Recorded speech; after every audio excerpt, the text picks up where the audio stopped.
the daughter, except they go, we want to use your pitch, we love it, we think it's great, except you can't use Viper, and you can't use the Silver Samurai. And I was like, oh, okay, so let me get this straight. You're accepting my pitch about a character who's the daughter of Viper and the Silver Samurai, except I can't use the Viper and I can't use Silver Samurai. They're like, yes, we need it on Thursday.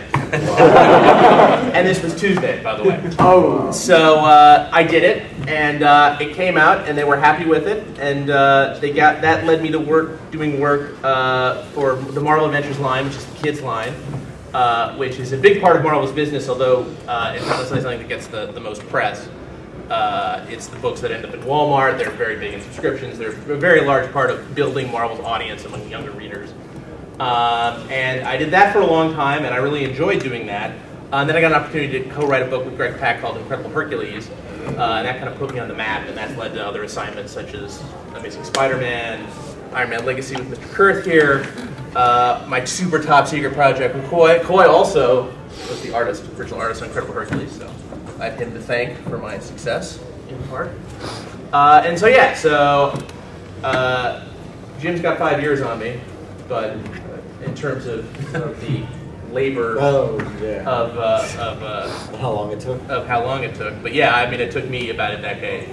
I mean, even longer if you count, when I was getting consistent work beyond the kid stuff. So in summation, I did my own comics, and that's how I broke into comics.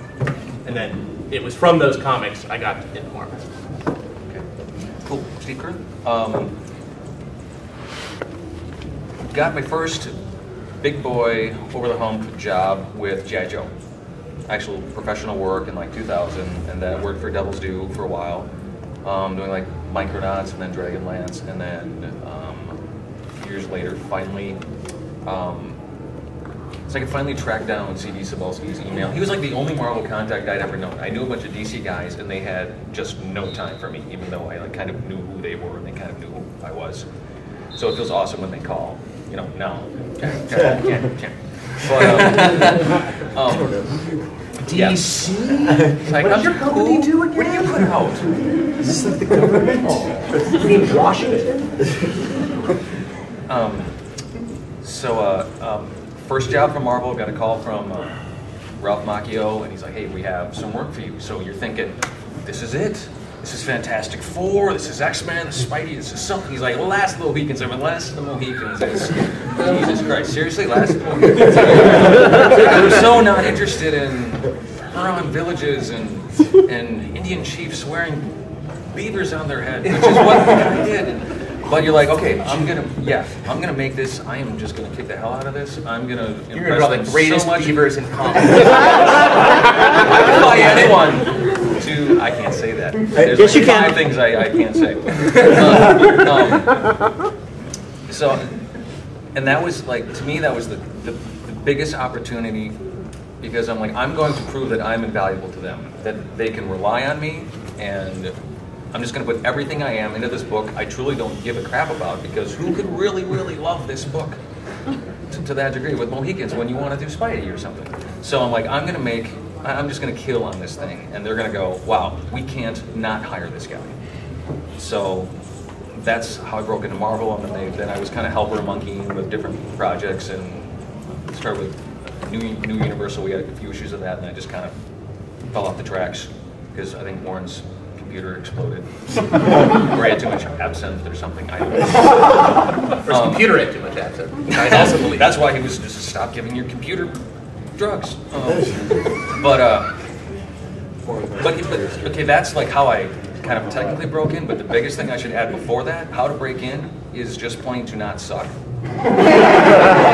Because I spent a good 10 years, graduated college, my illustration degree, and I'm all like, I'm awesome. I've done a whole, 5 whole pages in a row.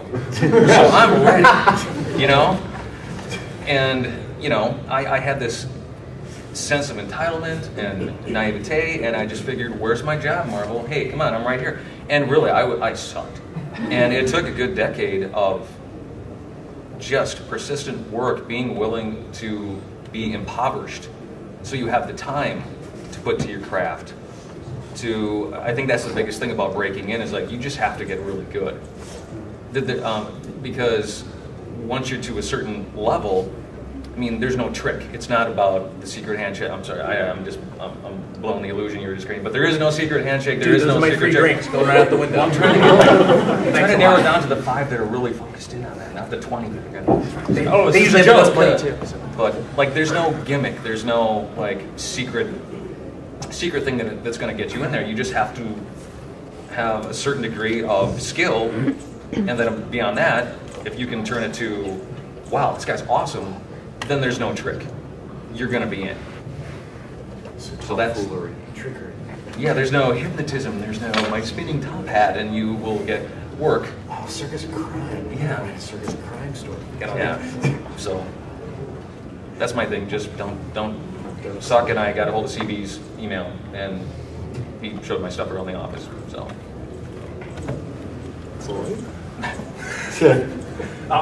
Mine's going to be completely echoing what these guys have already said. It takes time. So this is my origin story. A meteor fell from the sky. You looked up. Koi's the last Radioactive song. truck with spiders flying at me. Keep going. Go with it. Taking I notes. lost the instructions. Anyway, the greatest Vietnamese hero. Get it? Ah, there you go. All right. Anyway, okay. So what happened was Believe it or not. I went to I got a degree in I have a JD and an MBA. I graduated. No plan to draw comic books whatsoever. But as a kid, I drew, I doodled, and it was always like this dream, but I wasn't allowed to do it, so I didn't. So I graduated, worked went in high finance, venture capital stuff, and then Enron hit, the market crashed, and I had a year to myself to do whatever. So there was a comic down the street, and they were saying, hey, we're going to the Philadelphia, Wizard Philadelphia 2003, you should go, and we're going to start our own comic book, and we're going to be famous, and say, oh, cool, sign me up. So I showed up to that, got a table, started selling sketches, for like $5. Did the Marvel portfolio review with, I think when they were starting the Epic line back then. So I did that review, got some pretty decent comments, like, like, you can draw better. Then they said, but CB says you got some talent. So I said, oh great, I'm in, right? Nothing happens, right? Nothing happens. My year goes by, no work, no nothing, all right? Except one little email that says CB thinks you're good. Thanks. So I take the bar and I practice law for 3 more years.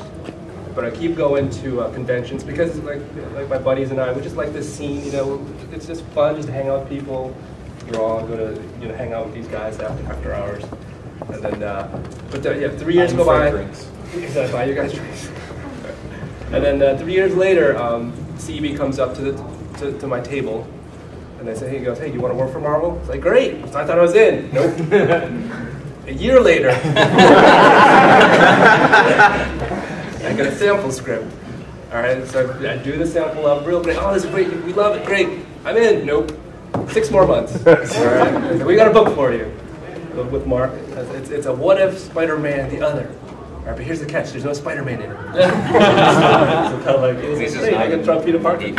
Right, so I get that job. I was like, great, I'm in. Nothing. And then X Factor, I do that for a few books, and then it starts rolling from there. All right, so how did I get in? It echoes what these guys say, but what happened was, I think in 2003 I wasn't good enough. 2004 I wasn't good enough. 05 wasn't good enough. 06 I wasn't good enough. All right, but I kept going to shows. I kept posting things online. I kept trying to get better. All right, I knew I didn't go to art school. I didn't have any of the training that probably a lot of you guys have.